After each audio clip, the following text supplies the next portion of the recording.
Napasmado ang bunganga. Beep, beep, beep, beep, beep. Ang tagalupa na viral ang mukha. Bip, bip, bip, bip, bip. Bumibip, bip, bip, bip, bip, bip, bip, bip, bip, bip, bip na ba? Ang lahat. Martian. Beep, beep, beep, beep. Enrico Pañero. Bip, bip, bip, bip, bip. Beep, beep, beep, Bip, bip, bip, bip, bip. Bip, bip, bip, bip.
Naalala ko tuloy yung teacher namin nung elementary. Ikaw ba, Sexy Mega, naka-experience na ba ng teacher na nagbebenta?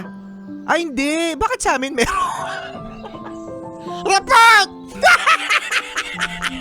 Hindi report. Hindi kasi mahirap ang buhay. Kaya yung mga guro natin minsan ay nagbebenta. Nagbebenta yun ng candy sa amin, tapos sabi niya pampatalino to. Wala bang bumaksak? Meron. Tignan mo. O dali, continue mo na yung kwento mo. So ito na nga, merong isang teacher at mga estudyante at nagbigay ng assignment ang teacher. Ano ang assignment? Okay, class! Yes po. Okay, class. Ang inyong assignment ay magdala kayo bukas ng kamatis. Okay? At dapat ang kamatis ay papangalanan nyo ng mga galit kayo dun sa tao. Okay? Okay, so ganito. Example, yung kamatis na isa, pangalan ay Papio. Kuya Joshua. O, dalawang kamatis na yun kasi ayaw niyo yung tao na yun. Meron pa. Kuya Tolitz! Uy, tatlo na yun, tatlong kamatis. Rico Pañero! Ginamay mo pa ako. 4 na kamatis, ganun ha. Magdala kayo ng kamatis, pangalanan nyo ng ayaw nyo na tao.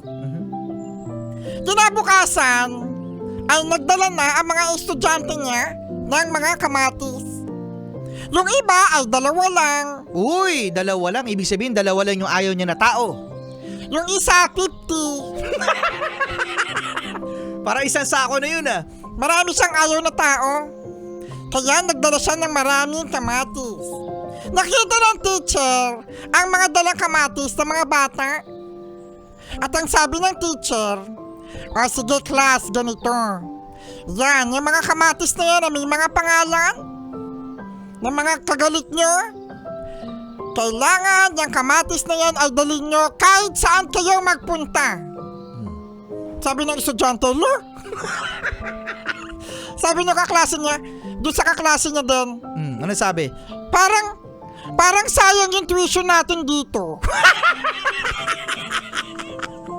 parang hindi yata.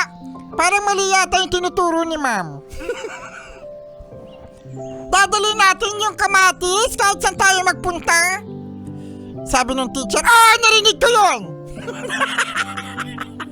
Face the wall! Nag-face the wall? Face the wall, loko ka ha? Di ka sumusunod sa teacher. Ngayon, ay binitbit na ng mga bata yung kamatis, yung iba nabigatan.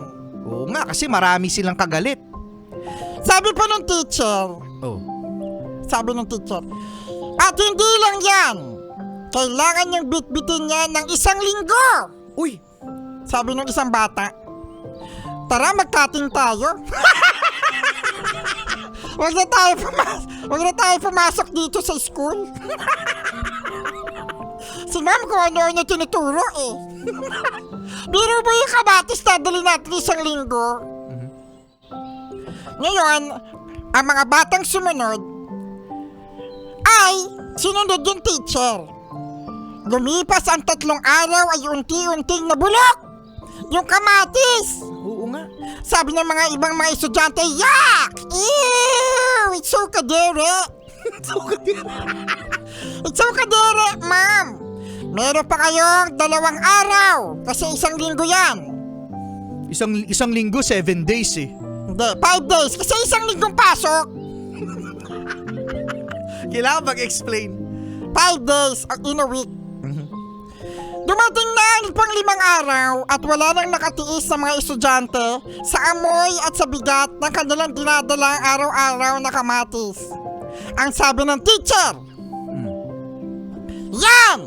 Yan ang inyong mga bitbitin na mga sama ng loob sa ibang tao! Kasi katulad niyan yung isa nyo kaklase si Sexy Megan. Uy! Na-starring pa si Sexy Megan. Special participation. Special guest. Yan, si Sexy Megan nakaklase niyong maganda. Maganda na, 100 palagi sa exam. Dami mong sinasabi kay Sexy Megan. Wala siyang dinalang kamatis. Ibig sabihin nun, hindi siya gumawa ng assignment. Akala ko wala kagalit eh. Hindi siya gumawa ng assignment niya. Si Sexy Megan, tignan nyo, wala siyang bit na 1 kamatis na meron siyang sama ng loob. Unlike kayo, akala nyo perfect kayo, pero ang dami niyong mga kagalit dyan sa kamatis na yan. At tingnan nyo, ang nangyari, di ba nabibigitan kayo? At kayo ay nababahuan kasi bulok na yung mga kamatis sa 5 days? Ang sabi ng mga bata. Sabi ng bata. So, sabi ng teacher, bastos ka! Face the wall!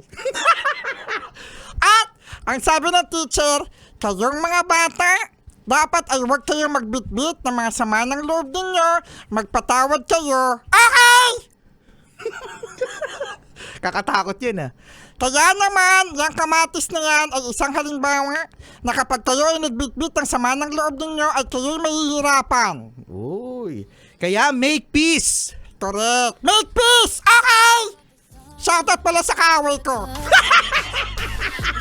Tingnan mo ikaw. Shoutout pala sa'yo, ha? Hirap mong patawarin.